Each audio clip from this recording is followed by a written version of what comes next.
next magician is ready to take a crack at confusing Penn and Teller. Take a look. I was born and raised in Queens, New York. I always wanted to be a magician, but I got a weird start. My mom taught special ed, tough kids. They taught me juvenile delinquent sleight of hand, how to pick locks, escape from handcuffs, hide razor blades in your mouth. I was 9. If I hadn't switched to magic, I might not have survived. I realized I was onto something when I did a mind reading bit and a woman started screaming that I was inside her head. They had to stop the show. I thought, okay, this needs to be explored. I fooled a polygraph test when I was just a kid. That's when I knew the power of the mind is an actual force. Fooling a polygraph is one thing. Fooling Penn and Teller, it's gonna be a bit harder. They're like human lie detectors that specialize in magic.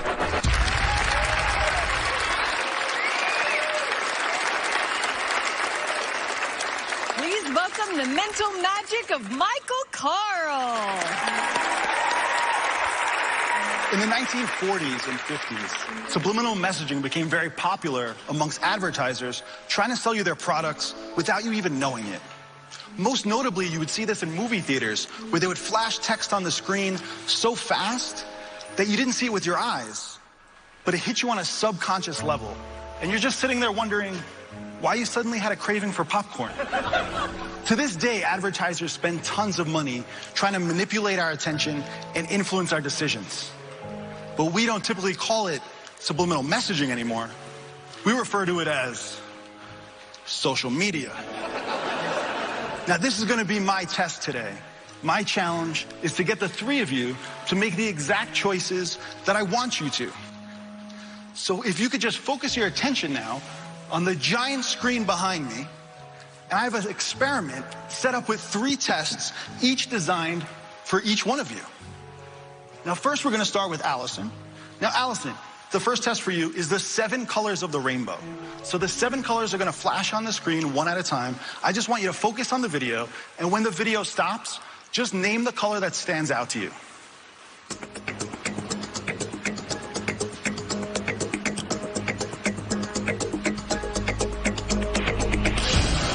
Which stood out to you the most? Violet.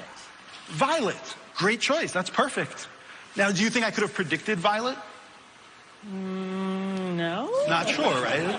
Possibly. Could be. I mean, you are on the show, so I should probably say yes. That's a good point. That's a very good point, Allison. No. Now, Teller, the next experiment I made specifically for you. Now, I believe that your creativity is visual, that objects inspire you more than words.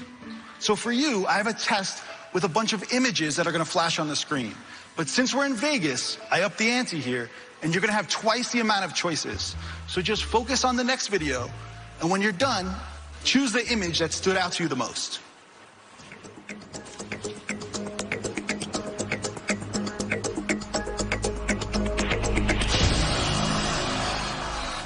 What image would you like? Teapot. That's an interesting choice.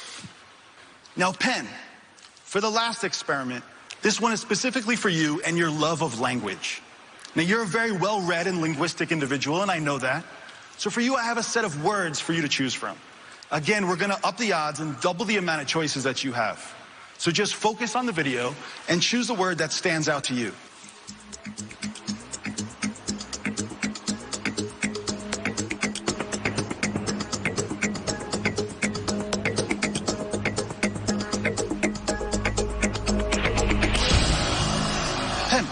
Which word stood out to you most?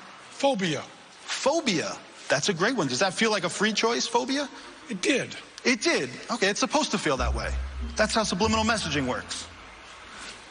So before we started this, Allison, the producers put my number in your phone. Do you have your phone handy? Yes. And can you please call me? Now, these were all free choices that the 3 of you made. Perfect. And now just to recap, Allison, you chose the color violet. Teller, you chose the teapot, right? And then Penn, you chose phobia. Hi, you have reached mentalist Michael Karl. Sorry I can't answer the phone. I'm performing on Penn and Teller's Fool Us right now. If this is Allison calling my phone, it's probably because we're doing an experiment. This is not so much prediction, but more about influencing your thoughts in real time. If I did this right, Then I influenced Allison to choose the color violet. I also influenced Teller to choose the teapot. And miraculously, I got Penn to pick the word phobia. Now, if this isn't Allison calling my phone, then none of this makes any sense to you. So just leave a message after the beep. Good choice. Ladies and gentlemen, Michael Karl! Thank you so much. Yay! That was really impressive. Thank you. That worked out really well. What's the wildest trick you ever came up with? The wildest might be this one if I actually fool Penn and Teller. I have to say that would be the top. They were my biggest inspiration as a kid, so this is a dream come true to be here. Aw, cool. So do you feel like your magic is like theirs? At first, I tried to emulate them a lot. But then when you start feeling who your character is and who you are, then you kind of develop your own authentic self. But then I got into mentalism in college because I thought it was cool if I could read and understand people, if I could influence them to make decisions, then I could influence someone if I'm on an interview to hire me for a job. Yeah. Was that a turning point for you? It made me realize that this is something that I should stick with, that this might really be something. Yeah. Let's see if the boys have figured it out. Let's see. Let's find out.